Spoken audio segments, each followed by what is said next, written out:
Well, good morning and welcome once again to Elevenses. I'm Kevin Williams of Survival Schools Rider Training, and this is my Twice weekly webcast where we bring you up with latest news, sometimes controversial views, and some tips about riding and motorcycling generally.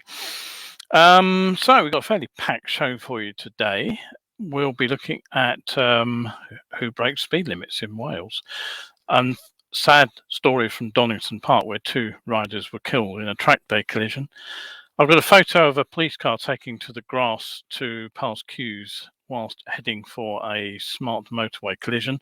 Ultraviolette are promising the first deliveries of their F77 electric motorcycle for the autumn. We'll have a look at that bike. And the good news for Triumph is that their TE1 electric motorcycle has exceeded expectations as they complete phase 4 of their testing program. And we'll end up with a rather different powered motorcycle, one powered by bacon. And then finally, today's discussion point, how to tackle an overheating battery. So settle yourselves down for the next 40 minutes or so, whilst I'll take you through all those points. We've got Nick and Kevin both looked in this morning. Good to see you guys. Thank you for making it again. Now, a bit of housekeeping before we go any further. This has become my sort of regular first thing to say. I have cancelled tonight's evening's ride. There were actually no takers as of yesterday morning, and the temperature is climbing rapidly again this morning. Looking at my outdoor thermometer, it's already 27 Celsius, and as the sun is beating down from a fairly clear sky today, I suspect it will go higher. It should do according to the forecast. So the next ride will be Saturday 23rd of July from Epping out into Essex and Suffolk, by which time hopefully temperatures have dropped back to something more tolerable. Now, secondly, you've just missed your chance to view last week's live online talk show again. Now, the feedback was so good on that Wednesday presentation that I actually created a rewind event, and that was available till midnight last night. Now, I'm actually considering making all the presentations available for short periods at intervals as we go through the rest of the year. The next live talk is, of course, Science of Being Seen. That's the full presentation, first Wednesday in August. Looking further ahead, I do see that there may be some arguments when I get around to talking about systems and the need to be systematic, when I'll suggest that simply understanding or being able to repeat a system by rote isn't necessarily enabling you to use it effectively. I'll get the link created to that later today, but I suspect a lot of people find that interesting, possibly controversial. And last thing, no update on the neighbour who was hit by the bike up the end of my road, so hopefully she's no worse. Now, my initial suspicion was actually that the bike involved was likely to be a delivery scooter because that's the wrong, that's what I want to show you, because this particular road is really, really busy with delivery riders and Uber Eats and all the rest of the various gig economy firms. But in fact, that was the bike involved, and I'm reliably informed it's a CB1000R. So no word in the police statement about whether or not it was stolen, which was somebody's immediate suggestion that it wasn't actually being ridden by the owner. But as it wasn't mentioned in the police statement, I suspect it probably wasn't. So I'll come back to that when I know more. Don't forget, if you do have any questions, comments, or anything you want to say about any items on the show, I will try and get back to them as we come to the end of the show. Kevin says S1000R. No, it's a Honda, I'm told. And Cliff says good morning. So, right, anyway, on with the show. So not entirely unrelated to the local crash report is actually my first news story. Now, the Department of Transport, or for Transport, I should say, have been compiling data, of course, on the speeds that vehicles move at. And what they've done is they've looked at the data from 2001, and it's been assembled for hundreds of thousands of road users, they say, on different roads in Wales. And whilst car drivers regularly exceeded the speed limit, motorcyclists were in fact worse when it came to obeying posted limits on all but one class of road. In 30 limits, it was 51% of drivers who topped the limit, but when it came to motorcyclists, it was 59% over the 30 limit. Just over half of van drivers failed to adhere to the speed limit too. Now, a similar proportion of riders were over the limit on motorways, compared with just under half of drivers. So again, motorcycles were most likely to be the vehicles speeding on motorways. 51% of van drivers were also over the limit. And in the national limits, just 11% of cars were actually over that particular speed limit, 60 on a single carriageway, of course, 70 on a dual carriageway, but more than 1 in 4 motorcycles were actually breaking the national speed limit. Now, rather surprisingly, however, the worst offenders on those national limit roads, probably because they have lower limits set, were rather surprisingly buses, where over 50% broke the laws on speed, and roughly 40% of heavy truck drivers were also likely to be travelling too fast on those roads. Now, predictably, almost everyone exceeded 20 on 20 minutes, and there was nothing much to choose, frankly, there between bikes, cars, vans, and HGVs. It was roughly 9 out of 10 of each group. Now, the other thing to say is that the latest statistics also suggest that the return to pre-pandemic levels of traffic has meant that the behaviour of drivers has also returned to normal. If you recall, there was evidence that speeds rose significantly during lockdown, probably because of the empty roads, and those who were still driving felt they were safe to go faster. Since the roads have returned to normal, the proportion of drivers breaking the speed limits have dropped back to where they were previously, which suggests that partly congestion, I suspect, forces drivers to travel more slowly, partly the more crowded roads feel more risky for speeding. Right, okay, so if you've got anything to say on that, I'll be interested to hear what you have to say. Obviously, speeding is always contentious. 20 limits, I am fully in favour of those in rural, not rural areas, in residential areas. What I'm less in favour of is blanket low speed limits in rural areas, except on busy roads where 50s actually do smooth out the traffic flow, because it means that lorries are moving at the same speed as cars, which reduces the temptation to overtake. Bit frustrating if you happen to be on a bike and you can overtake. Similarly with double lines, it's often tempting to ignore them on a motorcycle because we can often use our acceleration to get past, but they are there for a reason, and I do feel that we'll stick to those. Anyway, feed me back your thoughts on that. Now, 2 riders sadly been killed after a collision on a track day at Donington Park Circuit in Leicestershire. The crash happened just before 1 p.m. on Tuesday, on June the 28th. A spokesman for Leicestershire Police said shortly before 1 p.m. on Tuesday, the 28th of June, police were called to Donington Park Circuit following a report of a collision involving 2 motorcycles during a licensed track day. Officers attended, and one of the riders, a man in his 50s, was pronounced dead at the scene. The second rider, a man in his 30s, was taken to the Queen's Medical Centre in Nottingham, where he later died as a result of his injuries. And the report concluded that a file would be prepared for the coroner. A subsequent report on that collision suggests that one of the riders was travelling at greatly reduced speed, leaving the second rider no time to take mechanical evasive action, and some kind of mechanical incident has been suggested. Now, when you are briefed on a track day, one of the things that you're told is if you do have an issue that makes you lose speed, don't try to cruise back to the pits, simply get off the circuit. And I'm not pronouncing about what happened or why it happened, but this is the reason that you are told to get yourself off the circuit immediately.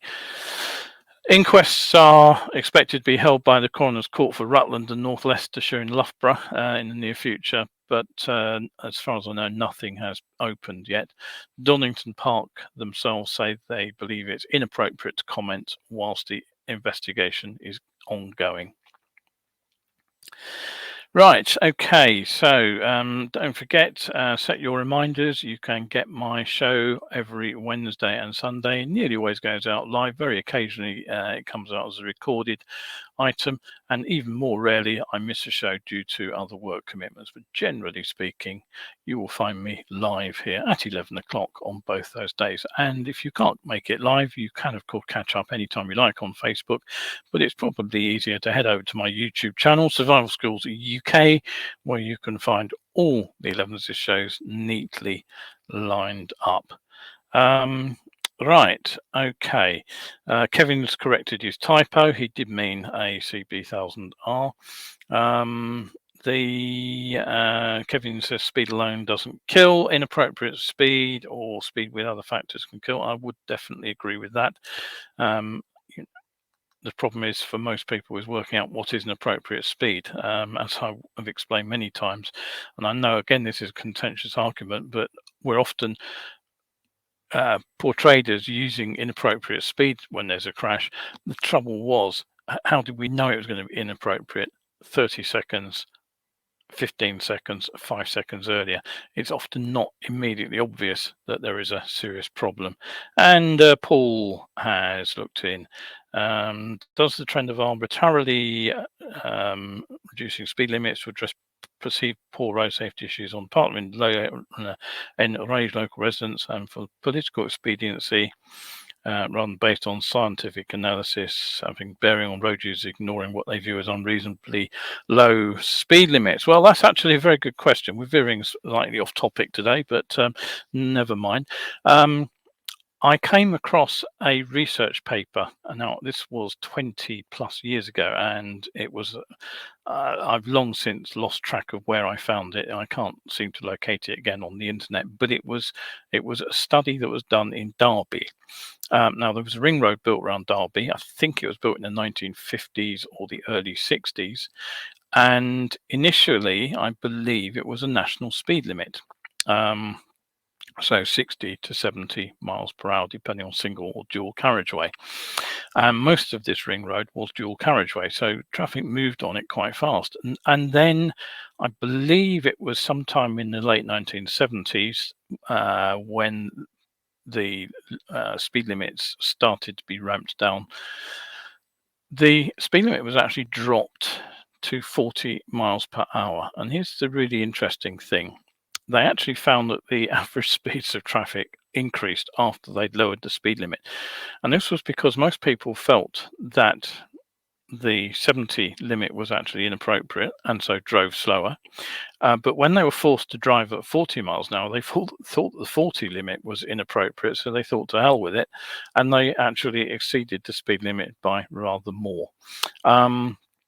And there can be, I think there have been other studies as well on speed limits like this. Certainly in Denmark, they brought in a blanket 40 mile per hour speed limit on rural roads, and they found the accident rate went up on those roads. And many of those crashes were head-on collisions where somebody got frustrated following a slower vehicle, attempted an overtake and misjudged it. When they actually lifted the speed limit back up to 50, which is where it come from before, 80 kilometers per hour, more or less, they found that the rate of these collisions dropped off again. So there certainly are times when inappropriate speed is a problem. Right, let's just turn that banner off. So yes, a very interesting topic altogether is speed there. Right, okay, so that brings me onto my next photograph. How do you know when speed is inappropriate? Well, when you're looking at the back of a tailback like this, that's probably a good clue to slow down. That there is a police car, fairly obviously, and what it's attempting to do, as you can see, is drive over the grass. Why is the police car driving over the grass? Well, here's the answer. If I skip forward a photo, you can see that there is an incident on the road ahead, and all 4 lanes of the not very smart motorway are actually blocked by traffic, which has been brought to a standstill to avoid the collision scene. Now, this apparently happened in a few days ago on the M4 between Maidenhead and Wokingham, and everything's come to a complete standstill. People are trying to squeeze over, but nobody has any idea where to go. And this is one of the things that in some foreign countries, they have a rule that you all move in the same direction, basically, so that if there is 2 lanes of traffic, what you would do is the inside lane would part one way, the outside lane would part the other way, and that way you open up a gap for emergency services vehicles to get down the middle. But we don't have any such rule in the UK, and frankly, for all the messing around they've done with the highway code in recent days, and changing the guidance on using smart motorways, that to me would have been one of the most sensible things to have put into the highway code, but so far it hasn't appeared. And Nick says Derby Ring Road has traffic lights every half mile. Yeah, there's a fair chance. Of course, when it was built, it didn't, Nick. We are now talking 70 years from when it was built, and probably some 50 odd years since the experiment with the speed limits. Anyway, moving on from that particular story, what is it that gives motorcycle marketing the idea that motorcyclists will be more likely to buy their machines if they are given the names of warplanes? Now, Spitfire and Hurricane are 2 classic British motorcycles, of course. Honda brought the Blackbird in, and then there is the entire range of Confederate motorcycles, which start with the Hellcat. And it seems that Ultraviolette are the latest company to be inspired by the fighter jet, which is why they have given their new electric motorcycle the moniker F77. Now, it's not entirely new because this bike actually first appeared back in 2019, but like so many of the machines that we have been looking at over the recent years, one of the problems has been that everything has been disrupted by COVID. Now, I've just lost the picture that I had of the bike itself. I wonder where that's gone. I can't seem to find it. No, okay, I'll have to come back to that one and put it up in the link later on. But the bike looks to me, is that it? No, that's not it. I need a producer to do all the clicking for me. It makes things an awful lot easier. Now I've completely lost my place in the files. Right. So basically, the bike is described as India's first performance motorcycle, and deliveries were due to start, so they said, in October 2020. But sadly, what happened was that, as with many projects, of course, it was interrupted by the pandemic. Now, frankly, if you're expecting sort of S1000R performance, you're looking at the wrong motorcycle. And it's not even going to give Zero's SRZ a run for its money, but Zero's less expensive bikes, yes, it's in that ballpark. And this particular bike, the F77, does have an ace up its sleeve, and it's the price. I'll come back to that in just a moment. Now, the bike does get a 25 kilowatt 34 PS motor that delivers 90 newton meters of torque, of course, so it zips off the line. It's claimed to be able to get to 60 kph, 37 miles per hour thereabouts, in 2.9 seconds, so it's fairly sprightly. 100 kph, 60 miles per hour, is around 7.5 seconds away, and top speed comes up at about 94 miles per hour. So that's kind of in the sporty 250, maybe 300cc twin bracket in terms of performance, but it does mean that it's actually fast enough to deal with traffic on the open road, something many less powerful e-bikes are actually going to struggle with. Here is the photo that I will show you, the one I have got, and this shows you actually what I think is probably the unique selling point of this machine. If you hinge down the fairing on one side, what you reveal is the array of lift-out batteries. So it's not just one battery in there; it's actually three. They're 4.2 kilowatt hour lithium-ion battery packs, and that probably makes them quite manageable in terms of weight. Now, I think that's a really clever idea. Okay, you lose a bit of space that you could fill with a bespoke fitted in battery, which is designed into the chassis, but I think you gain a heck of a lot in terms of flexibility. If only manufacturers could agree on a standard, and at the moment I believe there are three different standards. The possibility for a quick and simple battery swap really exists with this bike. At worst, you could actually buy a couple of extra batteries, stick them in a top box, and you could exchange your range by around 2/3. Now, there's no word on the weight of each battery, but you probably won't need muscles like Arnie to lift them out. I don't you want to run up 8 flights of stairs in a block of flats, though. You can recharge the batteries by dropping them into a charger, very much like the sort of thing that you actually get for charging tool batteries or something, just drops in. Or you can use a fast charger direct to the bike. On fast charge, 50 minutes gets you back up to 80% of a full charge. Full charge takes about 90 minutes. Now, the original F77 prototype was set to a range of around 130 to 150 kilometers, which is 81 to 94 miles at city speeds. But there have been some revisions to the battery. That was what they were able to use the lockdown for, and the energy management system. And the word is that the bike will now reach 200 kilometers, which is about 125 miles. I would expect you're going to about halve that roughly if you are running it flat out. Now, the machine does get regenerative braking, something often missing at lower price points, I've noticed, plus disc brakes at both ends with dual channel ABS offered as standard if you need it, which is incidentally switchable.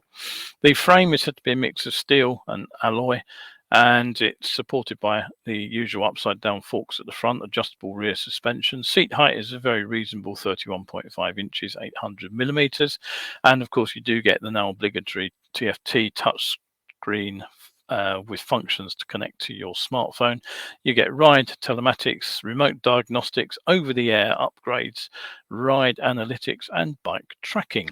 Now, talking the bodywork, if you'd seen the full photo, what you would noticed was that the bike itself is vaguely reminiscent of the jelly mold first generation CBR 600s. I actually quite like the look of. But it does, of course, lack any screen, which I always think is a daft choice for a bike where range actually matters. If you are riding the bike at 60 odd miles per hour on the open road, wind resistance becomes the main obstacle to that bike moving any distance. So if you can smooth out the airflow, it would improve the battery efficiency. And I have no idea why more electric bike manufacturers don't do that. Even Zero, the fairing on that bike is very much an add-on, and I would hardly say it looks aerodynamic.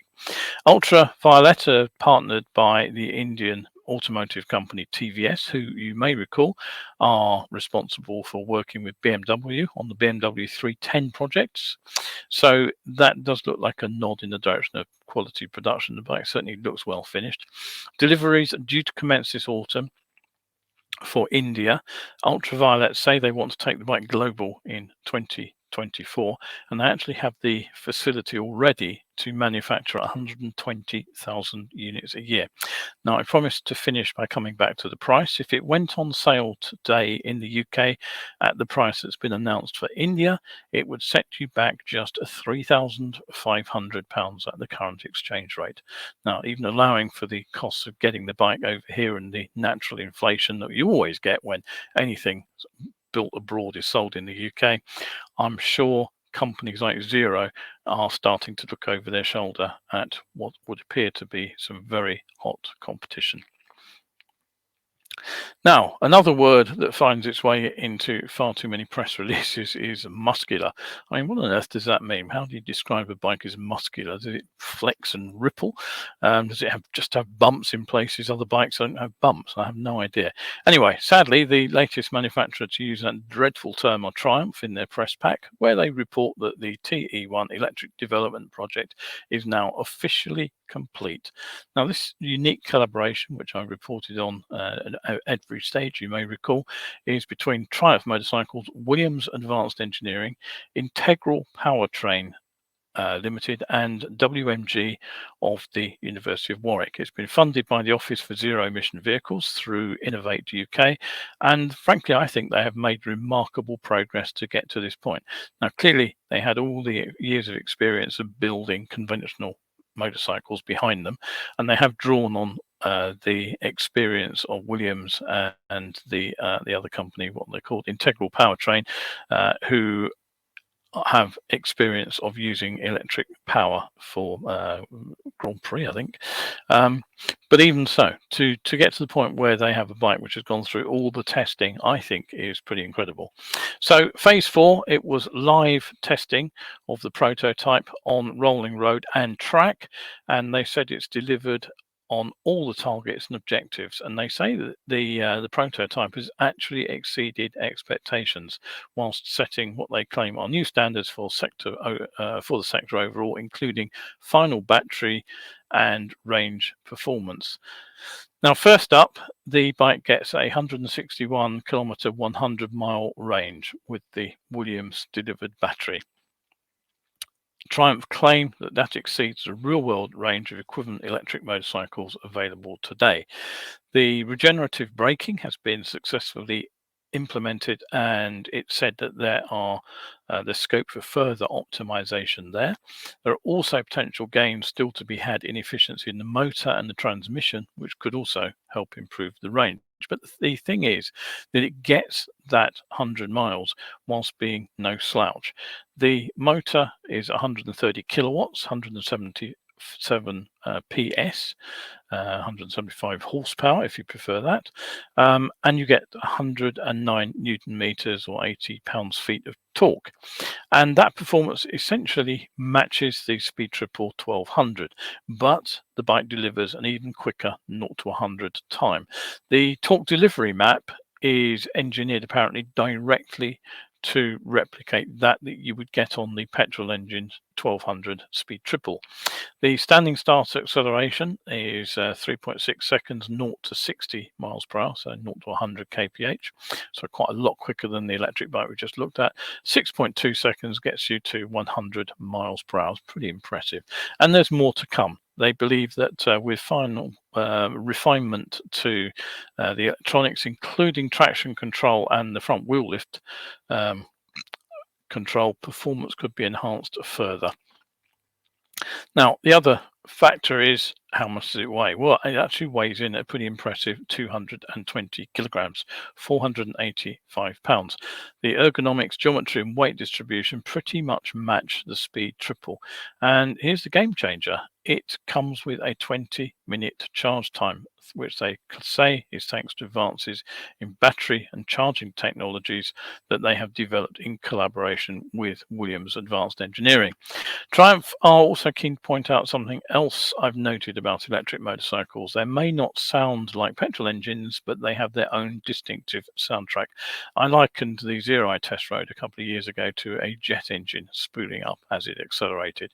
And Triumph say the pure, unique and characterful new electric Triumph soundtrack builds to a hair-raising and spine-tingling crescendo that is, quote, distinctive and thrilling. I'm sure it won't appeal to the potato crowd, but if it's certainly, I suspect it's going to be interesting to hear as it takes off.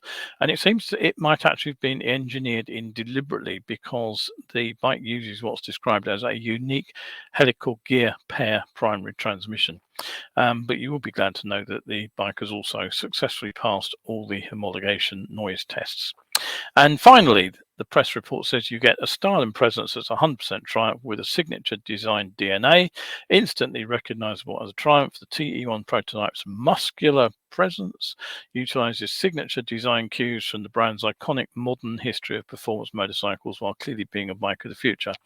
Well, yes, had plenty of buzzwords in that paragraph, but the twin spar frame that the motorcycle comes with and the distinctive headlights are distinctly Triumph, and I think they were very keen to make that link with the ICE bikes whilst still giving it its own distinctive character. Now, altogether, I think it's a very impressive looking piece of kit, and perhaps just enough to sway some of the doubters who believe that they need lots and lots of power towards electric motorcycles. However, of course, how much? No word on that yet, but I very much doubt it will get anywhere near the F77's 3,500 price point. Now, I'm actually going to leave the next story till the next show because I'm actually realizing I'm going to overrun quite a lot here. So I'll leave out the next one on Honda, and I will come on to an alternative form of fueling your motorcycle. Now, this story actually dates from 2014. I came across it back then and kind of put it in the folder for future reference and completely forgot it, and then just found it by chance the other day. And this is the Hormel Foods bacon powered motorcycle. Yes, bacon powered. Now, as I say, this isn't strictly a news story. The bike was actually built for an international bacon film festival, believe it or not, in San Diego, held back in 2014. So what they do is they take bacon grease, they render it with other chemicals, and eventually what you get is what they call a gallon of pig fuel. It's basically biodiesel, but it propels the motorcycle, of course, but also produces the byproduct of the quote sweet smell of bacon as the bike runs. Now, I guess that trumps the buses that smelt of fish and chips. They were running on old chip shop oil. I haven't smelt one of those recently. Bike's said to do around 75 to 100 miles per US gallon, and it was ridden cross country from Austin, Minnesota to San Diego with a camera crew alongside to document the journey. And if you should be interested in finding out a little bit more about bacon power, you can head to this YouTube. There's a 15-minute video to watch. One thing I will say, though, when you see the rider on it, I reckon the leaned forward but forward foot peg riding position must have been excruciating. The lucky owner of the bike is described as a bacon lover, and just in case you're wondering, the film festival was actually held aboard the USS Midway museum ship rather than the local police station. Now, last time I was out, I'd mentioned a fire in a block of flats in West London caused by an e-bike. The circumstances appear to be these: that the owner noticed smoke coming from the bike, so what he did was he pulled out the charging cable. Now, that seems to have caused a spark that ignited the flammable vapor escaping from the battery.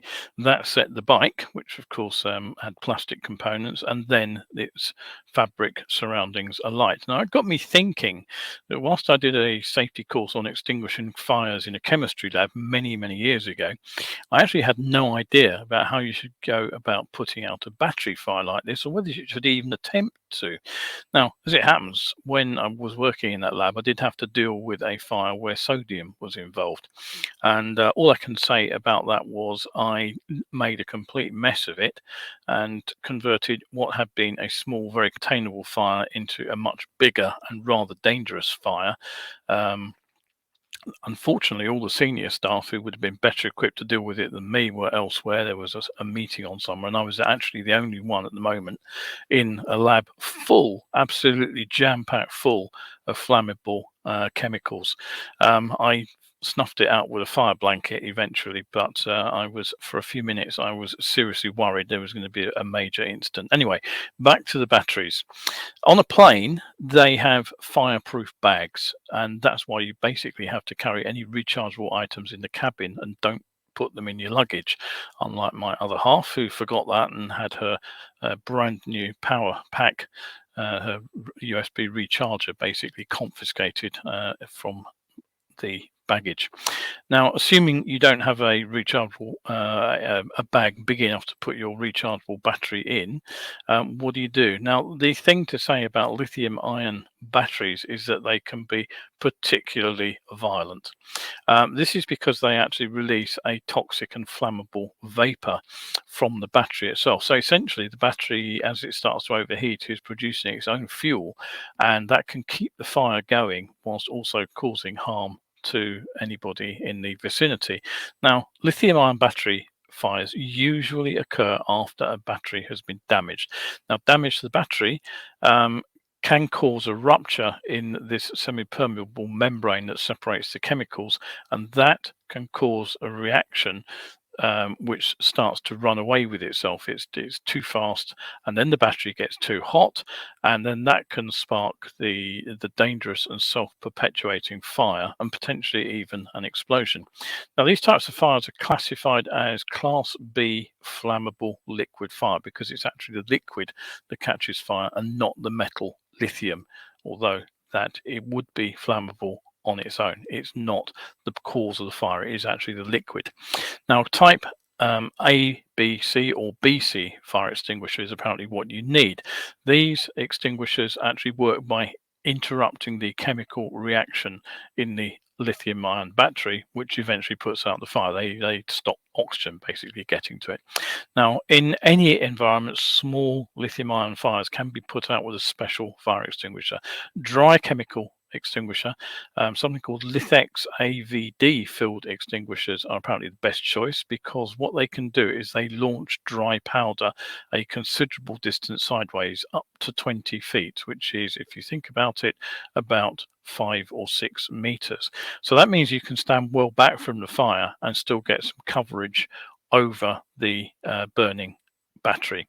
CO2 and foam retardant extinguishers are also effective, but their range is around half that of a dry chemical extinguisher. So if you have an e-bike or an e-scooter or something, it may well be worth investigating in one where you can get one of these extinguishers and keeping it handy near where you are charging the bike. Now, contrary to popular belief, Class D fire extinguishers are not effective on lithium-ion fires. They are actually designed to be used on metal fires, but as I said, the batteries don't contain any free lithium metal, so they will not slow the lithium-ion chemical reaction.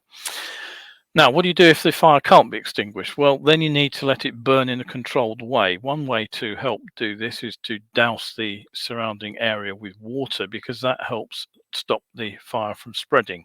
So rather than throw water on the bike, which is what the guy did in the fire in the flat, it might have been better if he'd actually thrown the water over the furniture and tried to stop that catching fire. It does help dampen lithium-ion fires if you play water on a burning battery, because it helps reduce the temperature and that slows the reaction down. But basically, chemical fire retardants are more effective. If the fire's indoors, advice is to shut down any ventilation system, which helps two things. It stops the fire being fed with fresh oxygen, but it also helps prevent toxic fumes from spreading. Now, even if you do manage to extinguish a fire, the next thing to do is put the battery pack somewhere outside, well away from anything that can catch fire. That's because you may only have extinguished one cell, and each cell can burn, and they may be on what's one website described as a different timetable. So it's possible that you put a fire out and then it reignites sometime later. Now, ideally, batteries should be high enough quality in a sort of motorcycle that they will survive the life of that battery without any kind of failure, but it is important to recognize warning signs that appear if a lithium-ion battery fire could potentially occur. The first thing to watch for is battery swelling. Now, I had this with one of my phones. Actually, I noticed that there was a little bit of a bulge in the battery compartment, and in fact, just hours later, the battery pack itself had popped the back cover of the phone half off, so that battery was removed very quickly from the phone. It could change color, it could blister too. But of course, if it's tucked away out of sight in a sort of inside a e-bike or something, you may not actually notice that. So you may be able to spot though that the object, whatever it is getting extremely hot when you're charging it or when you're using it. If it starts smoking, then you really do have a warning sign that there are serious problems and you could be set for a fire. So if you suspect a device might catch fire, try not to touch it, but try to, as I say, get outside if you possibly can. Now, the biggest cause of battery fires is actually damage to the battery, physical damage. That semi-permeable membrane, which separates the chemicals inside the battery, is designed to absorb minor bumps, but it will not tolerate severe damage. So if you have a removable battery or something that's fitted to a small light object like an e-bike or a scooter, treat the battery as you would treat something fragile or hazardous, and treat the bike or the scooter itself. Don't throw it in a corner. You see these people literally just dropping these Lime scooters and things on their side. People just pick them up and throw them out of off the pavement. I'm absolutely positive that there will be damage to some of those batteries. And if you drop a battery powered motorcycle, of course, it seems to me that a professional check over is actually a damn good idea. But who offers that service? I really do have no idea. Right, okay, that's pretty much it for today. Quick couple of comments. Cliff says, sounds like the Triumph will have a huge price tag. Well, I doubt it will be cheap. But of course, where big manufacturers start to tread, there will be savings to be made once volume production starts to go ahead, simply because they will be using maturing technology rather than real innovative technology. So yeah, I don't know. What the Energica Xperia that I showed a couple of weeks ago, I think that's £25,000. Yeah, it's a lot of money, but if you think about some of the top of the range petrol engine motorcycles, they're not that far off. MVs and things like that are definitely in that kind of price, getting towards that kind of price bracket. So it may not be for everybody, but I dare say they will be affordable to some.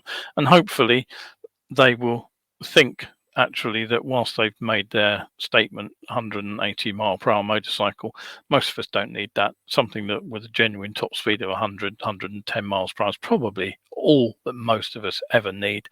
And maybe, just maybe, we can start persuading riders who sit on these 180 horsepower motorcycles riding around in top gear everywhere that they're not actually using more than 10 horsepower at 60 miles an hour. But anyway, that's my thought, and something else which I wasn't intending to talk about today. Yes, I think we're talking about speed limits again here. Right, okay, and I think this was the bacon-powered reference. Kevin says cheeky. Well, yes. Anything else to say? Well, that's pretty much it for today, actually. We've gone a little bit over time, but that was probably because of the feedback on questions and things that people were asking during the show. So thank you very much again for looking in. Do try to, share these shows. I do have a small but faithful following, which is really nice. I really appreciate you guys turning in week, out. But if we can try and get the word spread a little bit and get other people involved in this show, it won't be for everybody. You kind of need to be thinking probably a little bit more about motorcycling than perhaps many of us want to do. And I'm a little bit off the wall with some of the things I report, but yeah, if we can just try to share the URLs around and tell people about the show, that would be much appreciated.